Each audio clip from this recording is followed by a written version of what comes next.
Chapter 12. The Storm. Roz felt safe up on the mountain top, so she spent the next few days and nights perched on the peak. But everything changed on the afternoon when a low flying cloud crept up the mountain and Roz found herself surrounded by white. When the world faded back into view, she noticed some clouds floating south past the island. Then she heard a deep rumble behind her. The robot turned her head around and saw that the sky was filled with a swirling wall of darkness. Light flickered here and there, more deep rumbles. A storm was approaching, and it wasn't just any storm. It was as fierce as the one that had sent the cargo ship to the ocean floor. The wind picked up, and the first drops of rain tapped against the robot. It was time to go. Roz unclamped her hands and began sliding down the peak. Hot sparks flew from where her body scraped against the leaning slab of stone. As soon as her feet hit soil, she was off and running.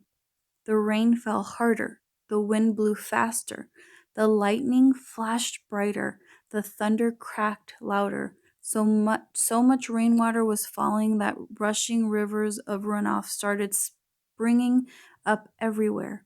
Roz splashed down the mountain, searching through the gloom for any kind of shelter, but she should have watched where she was going. Her heavy feet slipped and tripped, and she tumbled right into a mudslide. Our robot was hopeless. The river of mud whisked her downhill, slamming her into rocks and dragging her through bushes and sweeping her straight toward a cliff. Mud was pouring off the cliff like a waterfall. Roz frantically clawed at the ground, grasping for anything she could hold on to, but the flow only carried her faster toward the edge, and just as she was about to plunge over the side, she came to a hard, sudden stop. Mud surged around her, spraying into her face and pinning her up against some solid thing. She blindly felt with her hands and recognized the thick root and trunk of a pine tree. In an instant, she was pulling herself into the branches. The wind whipped across the mountainside, and Roz heard the familiar thunk of pine cones pelting her body. But she didn't mind them. She was just happy to be safe from the mud flow. The robot locked her arms and legs around the tree and waited for the storm to blow over. Chapter 13. The Aftermath. Daybreak and the storm had passed, but the sounds of water were everywhere. The air was filled with the dripping sound of a mountain runoff and the sloshing sounds of flooded streams. And then came a very different sound. It was the clanging sound made when a robot slips on the wet rock. There were quite a few clangs that morning, and Roz worked her way downhill. She scanned the aftermath of the storm. Giant mounds of mud and debris had formed below the cliffs. The island's central river had crested its banks and spilled into the nearby fields and forests. Some trees had been uprooted, others were submerged, their upper branches barely poking above the floodwaters, their lower branches swarming with fish instead of birds. After such a storm, you might expect to see animal corpses scattered among all the devastation, but the animals seemed to have survived just fine. Somehow they had known the storm was coming, and they had found shelter long before it rolled in. Lowland creatures who had sought refuge on higher ground were waiting patiently for the water to recede. Deer were wading through the flooded fields. Beavers were busily collecting a trove of fallen branches. Geese honked in the sky before splashing down into the watery section of the forest. Clearly, the animals were experts at survival. Clearly, the robot was not. Roz crusted with mud and grit, so she gave herself another good cleaning, but that only revealed her dents and scratches. They were really starting to add up. She hardly resembled the perfect robot who had appeared on the shore just a week earlier. The wilderness was taking a toll on poor Roz, so she felt something like relief when she spotted the quiet hole in the side of the mountain. It looked like a safe place for a robot. She stomped across the hillside and up to the cave, but never stopped to wonder what might be lurking within. Chapter 14. The Bears. Roz stomped into the cave, and then she stomped right back out. "Please stay away," said the robot to the two bears who were now nipping at her heels. You see, when Roz stomped into the cave, she accidentally woke a brother and sister bear from their morning nap, which is never a good idea.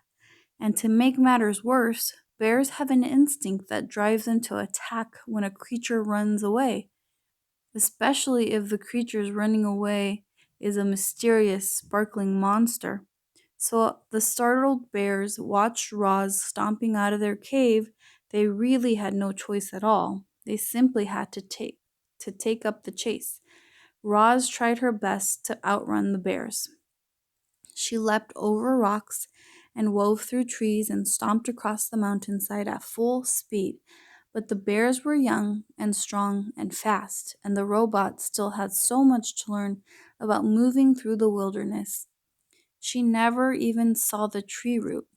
One moment she was stomping along, the next moment she was flying through the air and thumping down into a rotten log. Clumps of soft wood stuck to her side as she stood and faced her attackers. Wouldn't you be afraid if two bears were charging toward you? Of course you would. Everyone would. Even the robot felt something like fear. Roz was programmed to take care of herself. She was programmed to stay alive. And as the robot watched those bears charging toward her, she knew her life was in serious danger. The bears slammed into Roz, knocking her against the trunk of a towering tree. Then one bear dove at her legs and the other clawed at her chest. If only the robot had swung her fist or kicked her feet, she could have scared them off. One good bop on the nose would have sent them running, but the robot's programming would not allow her to be violent. Clearly, Roz was not designed to fight bears. Powerful jaws chomped her arms. Sharp claws slashed her face. A massive head rammed her chest. "Please stay away," said the robot. "Rawr," said the sister bear. "Grrr," said the brother bear. And then the bears went in for the kill. But the robot had vanished. Chapter 15. The Escape. Using all the strength in her legs, Roz jumped straight up, high into the air, and landed on a tree branch overhead.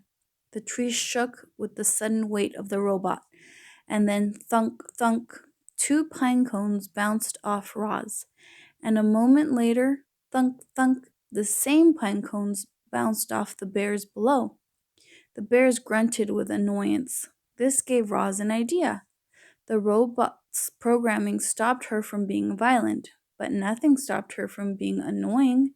So Roz plucked pine cones from the nearby branches and lobbed them down at the bears. Thunk, thunk, thunk. Each pine cone bounced off its target with annoying accuracy and whipped the young bears into a frenzy.